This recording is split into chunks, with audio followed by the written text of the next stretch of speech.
Welcome, everybody. Welcome to our Bora Bora podcast where ideas blossom. Today, we decided to reflect on our thoughts about the project that we have in Lithuania called Mind Your Own Productivity. And we will focus on topics of concentration, the effects of phones, and rush life around us. So, Pablo, would you like to start? Yes, staying focused nowadays isn't that easy. This fast-pacing world we live in um, is in this fast-pacing world we live in. It's difficult to concentrate because we have too many things to manage at the same time. I feel this especially on my exam periods when I get the feeling of I get overwhelmed about the obligations I have to do, and I really try to find ways to help me organize my stuff and keep me focused. This world of with a storm of notification, social media, and many things that make it hard to concentrate.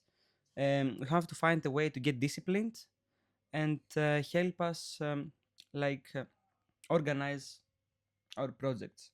So, would someone want to share like a personal experience about how focus and concentration works can be applied in their lives? Yes. For me personally, when it comes to focus and concentration, I believe that in nowadays it's really hard. It's really hard. It's really hard. As you can see, I can focus. We have many distractions. Monica. Because, yes, because we have many distractions that are constantly coming upwards. And to deal with such problems or even prevent them, we can find some really good solutions. Just to focus more on our daily goals, to focus on our sports or on our goals about our future, to spend more time in nature that help us focus a lot and to stress relief. And that's my honest opinion about it. What about you? I realized that something funny about me is when I want to work and my brain is getting uh, creative, creatively. I can focus, but on the things like my mind is full of things like should I check the weather for today and for tomorrow? What is the latest news? And did someone texted me? And it may be it may be like small things, but you can when you collect them, you can see when half an hour passed. And I have, from my experience, one interesting technique. It's called like technique of 2 minutes. If you have a task that it's shorter than 2 minutes, you can do it very fast. You're doing it just now, just in that moment, and it's all. But if the task is bigger, for example, it's for 2 hours, you say for you that you will work uh, on it just for 2 hours, and when you will start, you will get concentrated, focused on it, and you will get involved in what are you doing.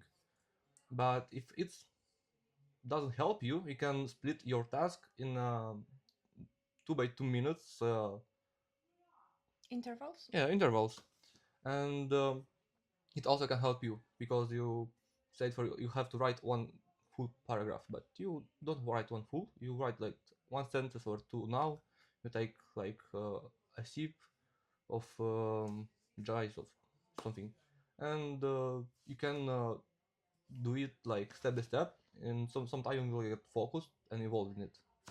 Yeah. Yeah.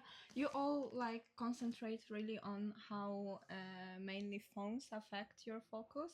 My biggest problem is when I am in a group because I want everyone to feel like involved in what is going on, and I want to feel that everyone knows what is going on, and I want to talk with everyone, and everyone keeps on asking me some questions, and I cannot focus on my work because I want to be like nice, kind to people and keep them like updated, and just for them to feel secure in some way, comfort them.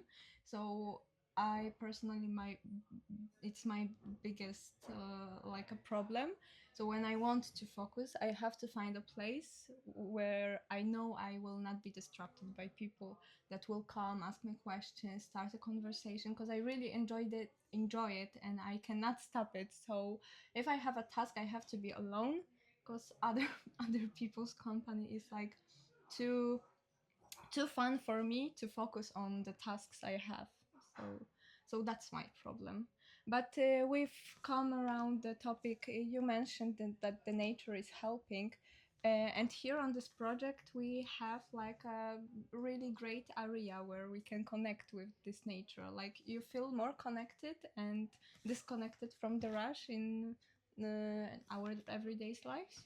Because I feel this change on this project, that I'm somehow switched off my regular life and I'm just here. Yeah. Um, Yes, I agree with you, especially after the workshops we did with meditation. It helped me a lot to release all my stress, to focus only on my goals that we spoke with many other participants, and just avoid all this chaos that the town brings to us. Yeah, exactly. you can you can hear like birds, river passing, and it's not disturb you. It's like something for meditation sounds, and for someone it may help for more concentration, for more productivity. So it's a good experience, I think. Yeah. My take is that we have forgotten how to be relaxed because everything is so fast pacing and evolving, and we get easily too distracted. And I think that the things that like social media and everything is created in that way to be distractive. They are companies, they also want profit. So like in this house, as you mentioned, we have forgotten how to relax, how to breathe, and that's so great. What's so great about the project is that we have like stopped using the phones as much. We still have work and obligations to do, but if you focus and organize your plan, you realize that you have more time than you thought, and it's also very important to have some time for yourself, for self-reflection, self-love, and self-awareness, let's say, and being like close to nature, to this river, these lakes, this amazing view, helped me realize that and also relax a bit and realize there is more to life than just obligation and stress.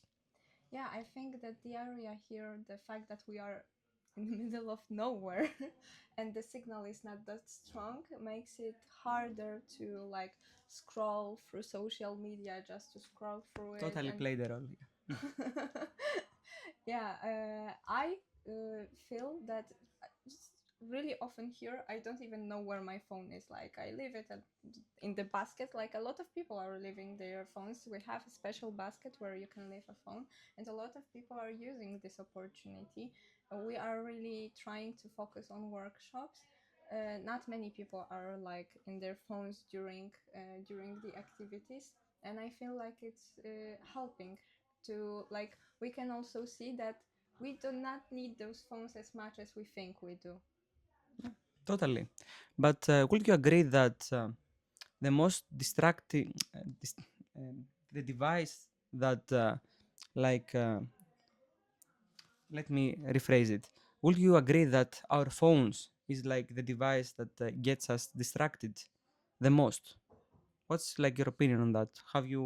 Do you agree, and have you managed to like control it in a way? For me personally, I agree, but not 100% because even though phones can be really distracting, especially if you want to focus on studying and work or stuff like that, sometimes they might be distracting of the emails, of the notifications, of the sounds that you hear. But on the other hand, if you clearly think about it, it's also a really useful tool that you can use, especially with the AI tools that can help you a lot on your job, or even schedule, or even create your own program that will help you to concentrate and focus on something. I can agree with that because I'm using my phone for one of my biggest hobby, and for my future second university for cinematography. And because now I don't have a professional camera, I'm using my phone to record and editing some videos, and I I need to use it for maintain my hobby, my motivation up. But also when I'm using the phone, I'm trying not to get disturbed by the notification, social media.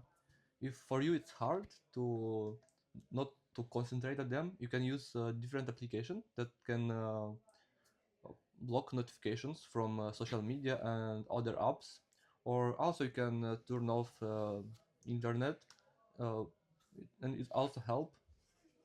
And for me, also one important tool, it's timer, because in my free time, when when I'm used to cook, I'm using my phone for putting timer, or to write a to-do list, because I have my phone always with me uh, when I'm going to shop, and you know, with taxi, the phone is with me, and it helps you, but you need to know how to use it. So my last thought is that phone can be like your biggest enemy, and also he can be your biggest ally. Yeah, I totally agree. Like, it's a crucial thing that we also discuss with Pablo, that the main thing about using social media, phones, and all the devices that we are provided with by the big companies is to know how to use them wisely, not to, because the world is developing very, very fast, and we sometimes don't know how to find ourselves in these situations, and we like spend too much time using too many things, and we are overwhelmed with it. And the idea is like, I'm laughing sometimes at you, Pavlos, that you're a chat GBT guy, but but everyone uses it, and that's why it was created. But the main thing is to not forget that we also have our own brains, and we can think and be creative, and we should not totally rely only on our devices. Because, for example, my brother doesn't know a phone number to anyone from my family, because he has it into his phone, and he totally relies on his phone only. And if something happens, I don't know, if phone breaks down, he's in the middle of nowhere, how will he call anyone? Like, he totally forgot about using some of his brain capacity to deal with some things. So I think we should just find this balance to know how to still function without these tools. I can add something to your speech.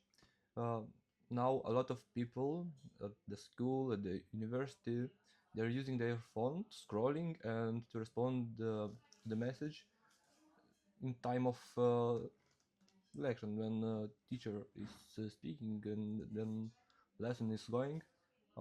So some of them also like to play in the phone, and I think it's a big problem because you get so distracted and you can concentrate on to one teacher want to tell you. And the best option, I think it will be like when you have time to do something, just concentrate on what you do and put your phone Away. somewhere, yeah, away, and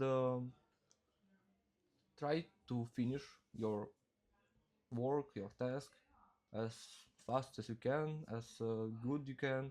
And when you will start it and you will get involved in, you will see that you don't need the phone for any reason. Yeah. I totally agree with everything I heard, but I will also like to mention that sometimes things are easier said than done. It's I think that in order to get like productive, you have to get absorbed by the topic and have focus. That can be difficult with too many distractions, but it's also true that the phone can be very helpful with all these amenities and all these apps it can provide. So it's about how you use the device and how you disciplined you can get like to doing that stuff. So, would you like to share something else I have a about the topic? question for you. Like, what, in which way you think phone helps you in your daily life, and in which way it like disturbs you? The phones are pretty helpful to communicate with others. Also, the thing that the easy access to the internet, it's also very helpful. I can search anything anytime, and now with the new AI tools, you can even more even it's even easier to find new information, not new information, but the information you're looking for. So it can be pretty helpful, like during the lecture, if you want to like search the topic a bit, but you cannot like disturb the teacher. But it also can be like can get you distracted, as communication can also like get you get away your focus, like. So the things that help you can be helpful, can also like distract you. So it's about discipline and how you use it. Like turning off the internet, it's not always the solution, as you will lose also the pros of using like your phone. Yeah, I think we need to It's keep the about balance. discipline, I Yeah, think. It's about more discipline about and balance. Yeah. discipline. Yeah. I would also want to add something to this topic by giving an example. Let's say on the workshops we did here on the Erasmus Youth Exchange in Lithuania, when we put our phones aside and we talk with the other participants and focus more on not only to them but to our inner selves too. I personally felt that I understood more my problems and how to deal with them. And I think by conversations with other people, it's much more helpful than just asking ChatGPT, what should I do with this? Of course. Yeah, and it helps me to grow both. Uh, how can, Personally and yeah. Yeah. On this project, what helps me the most is this contact with nature, I think, because I feel that uh, I can go out whenever I want and I can breathe like a fresh air and not only fuels from the cars in the big cities. There is not much noise in there, and I feel like I wake up and I go out of the room and I take a deep breath in, and it also relaxes my brain, myself, and the day starts like better because I start with fresh mind and not with scrolling through TikTok because there's no signal here to do it. So Yep. I observed that there is easy to go in the nature for a few minutes to get recharge, uh, because we are surrounding the trees, the nature. There's there's no civilization now, and it, you're in the city and you want to get disturbed from to get refreshed. You can go for a walk for a park, but there are also a lot of sounds of cars, of of busy city, and it's not the same. There's you feel like more free to be in the nature. You feel the wind touching your skin. You hear the birds you singing can something for you. you can catch insects, You can catch insects, yeah. Frogs. Frogs, snakes. yeah. or you can avoid them. Or you can avoid them. That's a choice. There are two attitudes. Yeah. We are all different. That's beautiful. Okay, I think we've covered all the topics we wanted. Thank you for listening, I hope you enjoyed it. Yeah. and see you at the next one. Probably not. We'll see.